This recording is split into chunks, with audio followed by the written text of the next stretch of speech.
مقبوضہ کشمیر کی خصوصی حیثیت ختم کرنے کے اقدام کو آج 6 سال مکمل۔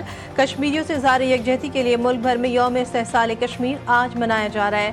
صبح 10 بجے 1 منٹ کی خاموشی اختیار کی گئی۔ ملک بھر میں ریلیاں، سیمینار اور تقریبات۔ 5 اگست 2019 کو مودی سرکار نے آئین میں ترمیم کر کے آرٹیکل 370 اور 35A کو ختم کیا، جس سے کشمیر کی خود مختاری چھین لی گئی۔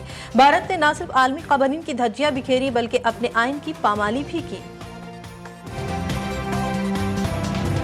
صدر، وزیر اعظم اور وزیر اعظم آزاد کشمیر کا کشمیری عوام سے غیر متزلزل یکجہتی کا اعادہ۔ صدر آصف علی زرداری نے کہا، بھارت نے آبادیاتی ساخت اور سیاسی نقشے کو تبدیل کرنے کی سازش کی۔ وزیر اعظم شہباز شریف نے بھارت کے 5 اگست کے اقدامات کو اقوام متحدہ کی قراردادوں اور بین الاقوامی قوانین کی کھلی خلاف ورزی قرار دیا۔ بلاول بھٹو زرداری کی بھی بھارتی حکومت کے یک طرفہ اور غیر قانونی اقدامات کی مذمت۔ کہا، مودی راج کا مقصد کشمیریوں کی شناخت کو مٹانا، ان کی آبادی کا تناسب تبدیل کرنا اور انہیں سیاسی طور پر بے اختیار بنانا ہے۔ وزیر اعظم آزاد کشمیر چودھری انوار الحق کہتے ہیں، کشمیری عوام بھارت کے غاصبانہ اقدام کو کبھی قبول نہیں کریں گے۔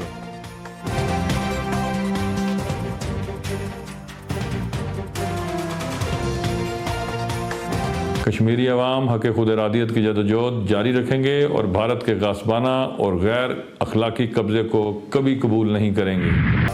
افواج پاکستان کشمیریوں کی جدوجہد آزادی میں ہر محاذ پر ان کے ساتھ۔ مقبوضہ کشمیر پر بھارتی قبضہ غیر قانونی اور انسانی المیوں کو بڑھا رہا ہے۔ یوم استحصال کشمیر کے موقع پر field marshal Asim Munir, chairman joint chiefs naval اور ایئر چیف کا کشمیریوں سے اظہار یکجہتی۔ ISPR کا کہنا ہے کہ بھارت کا جابرانہ رویہ، جنگجو یانہ بیانیہ اور اشتعال انگیز اقدامات جنوبی ایشیا میں پائیدار امن کے حصول میں بڑی رکاوٹ ہے۔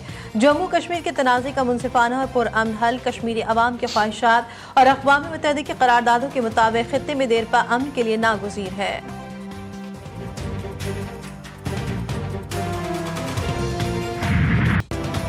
یوم استحصال کشمیر کے موقع پر اسلام آباد میں دفتر خارجہ سے ڈی چوک تک یوم استحصال کشمیر ریلی، وفاقی وزراء سمیت دیگر اہم شخصیات کی شرکت۔ تقریب سے خطاب میں نائب وزیر اعظم اسحاق ڈار نے کہا، آج کا دن بھارت کی یک طرفہ اور غیر قانونی اقدامات کی یاد دلاتا ہے۔ بھارت نے غیر قانونی اقدامات جمہوریت اور ترقی کے نام پر کیے، پلوامہ ڈرامہ رچایا۔ عطا ترڑ کہتے ہیں، کشمیر ہماری تاریخ کا حصہ اور شہرگ ہے۔ کشمیری تنہا نہیں، ایک دن آئے گا جب کشمیریوں کو ان کا حق خود ارادیت ملے گا۔ کشمیری رہنما مشال ملک کی کراچی آمد، مزار قائد پر حاضری۔ فاتح خانی کی میڈیا سے گفتگو میں مشال ملک نے کہا کہ کشمیری قیادت جیلوں میں ہے۔ کشمیری عوام کے اوپر ظلم و بربریت کے پہاڑ مودی سرکار کی جانب سے کیے جا رہے ہیں۔ مارکہ حق میں اللہ تعالیٰ نے پاکستان کو کامیابی دی۔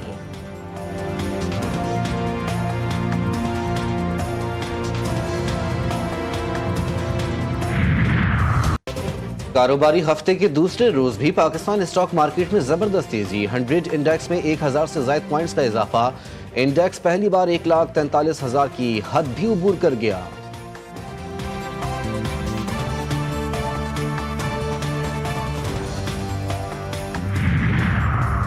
یوکرین تنازع میں پاکستانیوں کی مداخلت کے الزامات مسترد، وضاحت طلب کرنے کا فیصلہ۔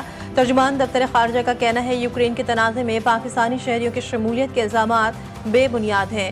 یوکرینی حکام کی جانب سے پاکستان سے تاحال کوئی باضابطہ رابطہ نہیں کیا گیا۔ الزامات کے حق میں کوئی قابل تصدیق ثبوت فراہم نہیں کیا گیا۔ حکومت پاکستان معاملہ یوکرینی حکام کے ساتھ اٹھائے گی۔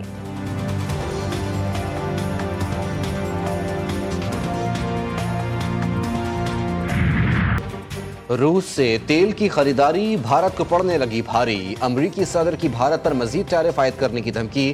ڈونلڈ ٹرمپ نے کہا، بھارت روس سے بڑی مقدار میں سستا تیل خرید رہا ہے اور بین الاقوامی منڈی میں بیچ کر فائدہ اٹھا رہا ہے۔ بھارت کو اس کی کوئی فکر نہیں کہ روس ان پیسوں سے یوکرین میں جنگ لڑ رہا ہے جس سے بے گناہ انسان جان سے جا رہے ہیں۔ ٹرمپ کا بھارت پر مزید ٹیرف لگانے کا عندیہ، گودی میڈیا بوکھلا گیا۔ بھارتی میڈیا نے ٹرمپ کو ذہنی مریض اور نااہل قرار دے دیا۔ تجارتی کشیدگی نے بھارت کی سفارتی ناکامیوں کو بھی بے نقاب کر دیا۔ گودی میڈیا مودی حکومت کی ناکامی چھپانے میں ناکام۔ امریکی صدر نے بھارت کی معاشی برتری کا بھانڈا پھوڑ دیا۔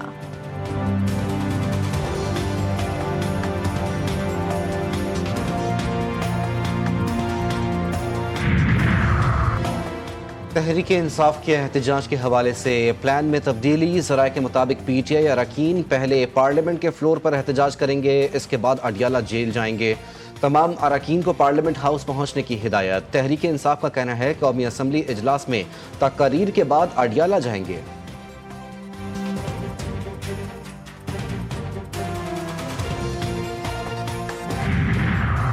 پی ٹی آئی کا ممکنہ احتجاج۔ راولپنڈی میں 7 روز کے لیے دفعہ 144 نافذ۔ ڈپٹی کمشنر نے نوٹیفیکیشن جاری کر دیا۔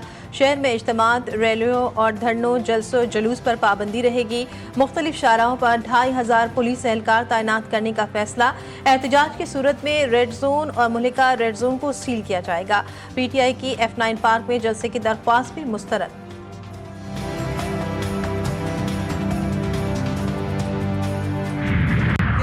کشمیری بہن بھائیوں کو ایک تو ان کے ساتھ سولیڈیرٹی کا اظہار کرنا چاہتی ہوں اور ان کو سلام پیش کرنا چاہتی ہوں۔ آج جہاں پوری قوم یوم استحصال کشمیر منا رہی ہے، وہاں پہ ایک گروپ ہے جو شاید استحصال پاکستان منائے گا۔ یوم استحصال کشمیر پر استحصال پاکستان کا ناپاک پروگرام بنایا گیا۔ ایک گروپ شدید استحصال پاکستان منائے گا۔ وزیر اطلاعات پنجاب عظمہ بخاری کی پی ٹی آئی پر شدید تنقید۔ یوم استحصال کشمیر متعلق کہا، بھارت نے کشمیر کو دنیا کی سب سے بڑی کھلی جیل بنا دیا۔ کشمیری قوم نہ جھکتی ہے نہ ڈرتی ہے، پوری قوم یک زبان ہو کر یوم استحصال پر کشمیریوں سے اظہار یکجہتی کر رہی ہے۔ امریکی صدر بھی تسلیم کر چکے ہیں کہ کشمیر ایک تصفیہ طلب مسئلہ ہے۔ بحریہ ٹاؤن کو بڑا قانونی جھٹکا۔ ملک ریاض کی جائیدادوں کی نیلامی کا فیصلہ برقرار۔ اسلام آباد ہائی کورٹ نے نیب کے نیلامی کی کارروائی کو قانونی قرار دے دیا۔ نیلامی روکنے کی 4 درخواستیں خارج۔ ملک ریاض کی جائیدادوں کی نیلامی کے لیے تاریخ مقرر۔ پراپرٹیز کی نیلامی 7 اگست کو نیب راولپنڈی آفس میں ہوگی۔ بحریہ ٹاؤن کارپوریٹ آفس 2، بحریہ ٹاؤن فیس 2 راولپنڈی کی نیلامی۔ ارینا سینما کو نیلام کیا جائے گا۔ قومی احتساب بیورو کے مطابق Bahria Town International Academy, Safari Club, Safari Villas کی بھی نیلامی ہوگی۔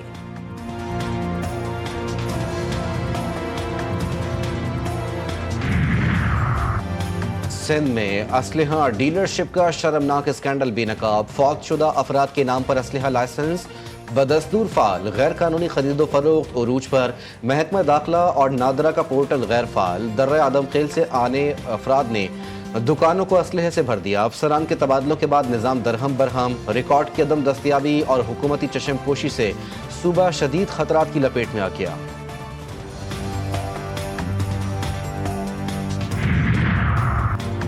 کراچی کے تھانہ شالتی میں پولیس گردی کا لرزہ خیز واقعہ۔ تھانے کے نجی ٹارچر سیل میں نوجوان کو گولی مار کر قتل کر دیا گیا۔ ابتدائی انکوائری میں ہوش ربا انکشافات۔ واقعے میں ملوث 2 اہلکار گرفتار۔ ایس ایس پی ملیر کے مطابق ملزم عاطف اور شاہ زیب نے تھانے لا کر نوجوان کو گولی ماری۔ دونوں ملزمان ایس ایچ او اور ہیڈ محرر کی اسپیشل پارٹی سے منسلک تھے۔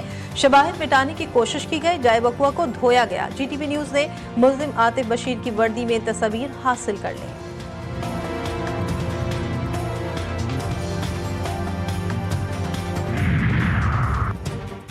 گمبٹ میں انسانیت سوز واقعہ۔ رضا کالونی میں گھریلو تنازع پر نامعلوم درندوں کا سفاک حملہ۔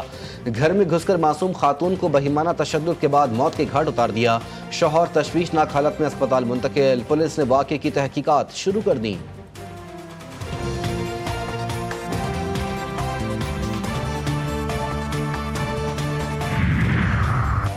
اجرک والی نمبر پلیٹس لگانے کی تاریخ میں توسیع۔ سندھ میں سیکیورٹی فیچر نمبر پلیٹس کی ڈیڈ لائن 14 اگست سے بڑھا کر 31 اکتوبر کر دی گئی۔ محکمہ excise taxation and narcotics control نے نوٹیفیکیشن جاری کر دیا۔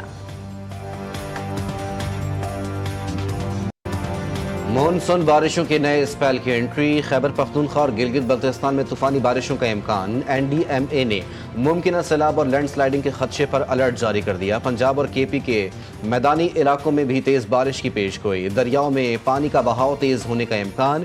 کراچی میں گزشتہ رات کی بارش سے موسم خوشگوار، آج بھی ہلکی بارش کی پیش گوئی۔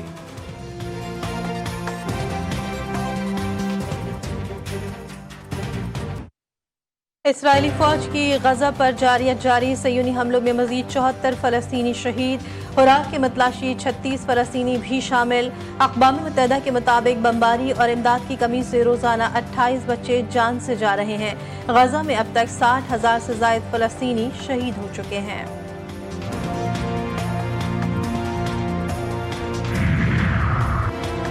امریکی وزیر خارجہ مارکو روبیو کا برطانوی ہم منصب ڈیوڈ لیمی سے ٹیلی فونک رابطہ، غزہ صورتحال اور جنگ بندی پر کی جانے والی کوششوں پر تبادلہ خیال۔ دونوں وزرائے خارجہ کا اسرائیلی یرغمالیوں کی رہائی کی ضرورت پر بھی زور۔ دونوں رہنماؤں نے یوکرین روس جنگ کے خاتمے کو ضروری قرار دیا۔